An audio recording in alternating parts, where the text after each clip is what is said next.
is the Mylodon arrow to skin simulation. Ah, I've heard about this. You're gonna love this. Okay. So it's not absolutely secure. Yes. Pull the skin up a bit. Okay. But this skin is an approximation of Mylodon skin. It's 3 pieces of goat skin glued together with a layer of dermal ossicles of bones inside. A Mylodon skin weighed about 4 pounds a square foot. Yeah, I saw they were thick. Yeah, thick. If you were wearing them, you'd be carrying an extra 100 pounds of weight. Okay. And one of the reasons was the ossicles, the little bones inside it. I see, you put stones inside between the two. That's the closest to dermal ossicles we could get. Okay. And what we're going to do is we're going to take a bow and arrow and shoot it at the hide and see whether that matches the native legends of firing an arrow at a Mylodon and the arrow just bounces off. Got it. Let's go. Right, here we go.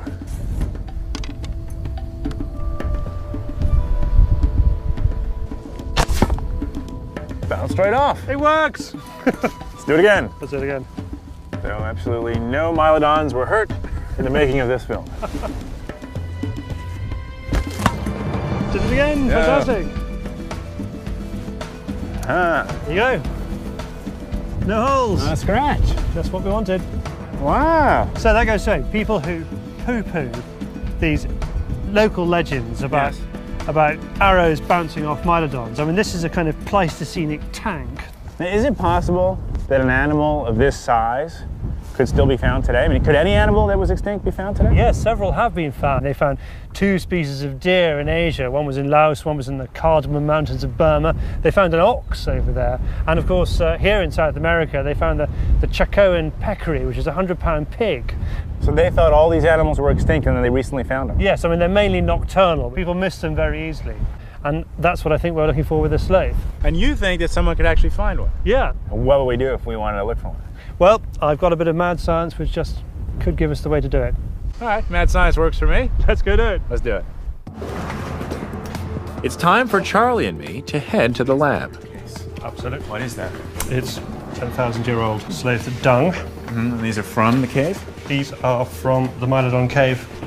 Any man walking around with a box of dung's got my attention, that's for sure. Fully and completely, I hope.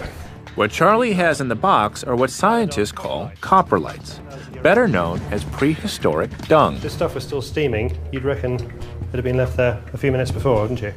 Yeah, to me it doesn't look like any different than other. They completely fooled the scientific community of the late 19th century. Mm-hmm. But they thought this was fresh. They did. And 50 years later, 30 years after Hesketh Pritchard had died, we found out from carbon dating that it wasn't fresh. But this dung can tell us much more than how old it is. So Charlie and I are going to do a bit of forensic scatology. Should be interesting. If we take some of this stuff, okay, and we're going to find out what's inside it, and from that, we're going to be able to work out where this sloth might live today. So how do we actually sample one of these? Well, we just break it up? I want you to take a little piece, crumble it up, and stick it in that glass dish just there. Like this size? Yeah, about that. Oh, God. Oh, that's terrible. Tastes like chocolate. Very good, very good. It is chocolate. Not that gross. Take a piece like this. Take a piece like that. Not eat it. Not eat it. Crumble it up. Crumble it. And then just stick it under that glass over there. Just what? Do I squish it up? Squish it up and you can look at all that. With only 5 teeth on the top jaw and 4 teeth on the lower, Mylodons couldn't chew their food well. And that's good news for you and me. There we go. Oh, wow. What's incredible is you can see all the bits and bobs inside it, can't you? Yeah, I see a lot of fibrous material. That is grass, man.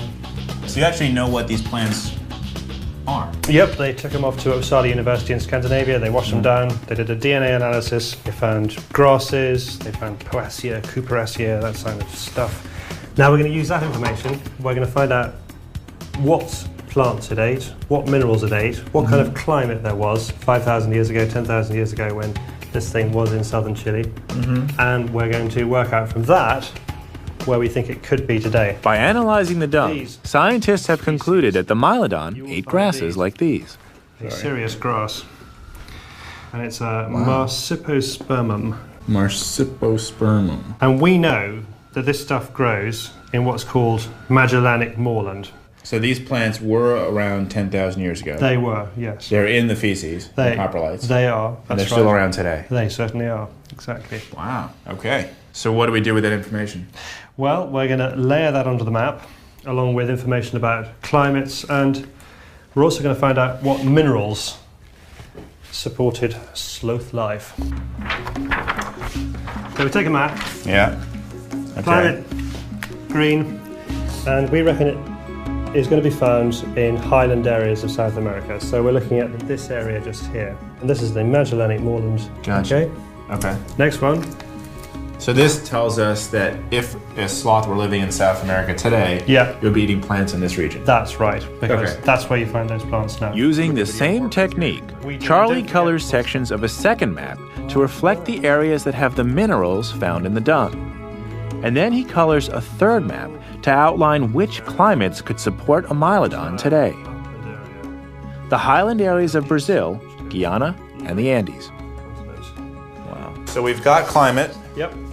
We've got minerals. Yep. We've got plants. That's right.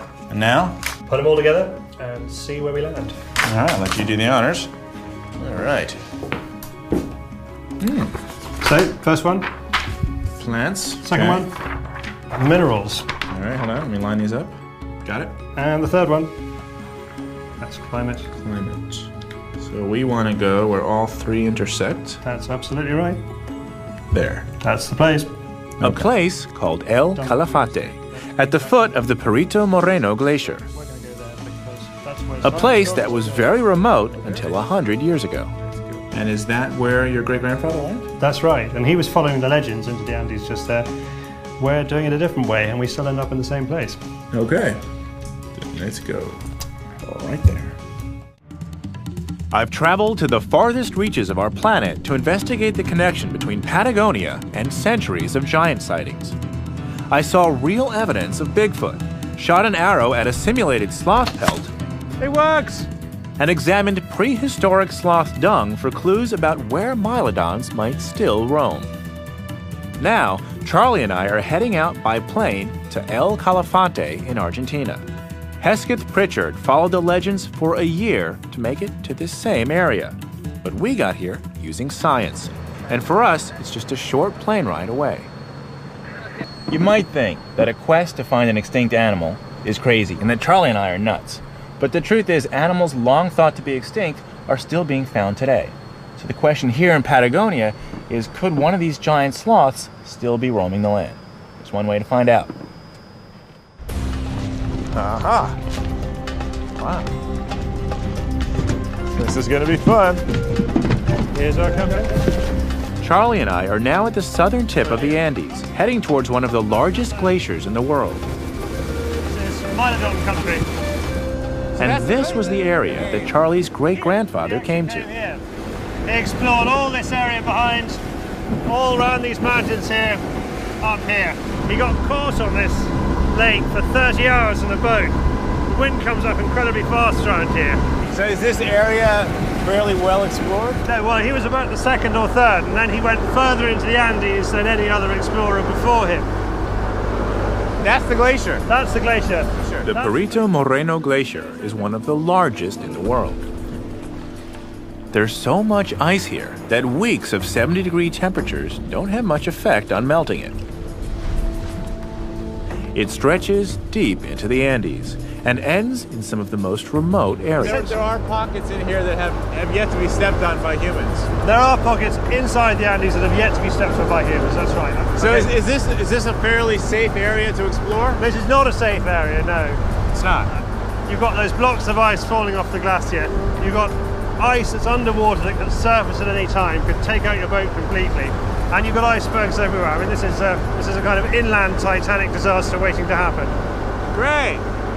Let's go in there then. Okay. Let's do this. Can we go? We go to the front of the boat for a better view of this massive hunk of ice. Look at this. Fantastic.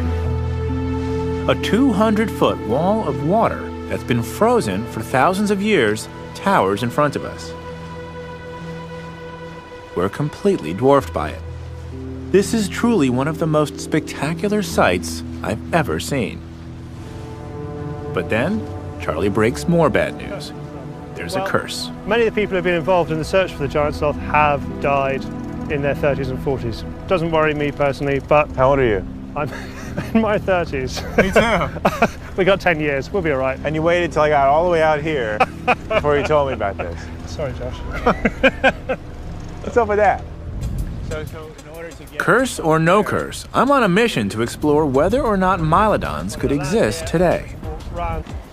So we head to the glacier, because Charlie wants me to get a look at the hidden world where Mylodons might roam. This is where human country stops, glacier begins, and beyond that, maybe a lost world.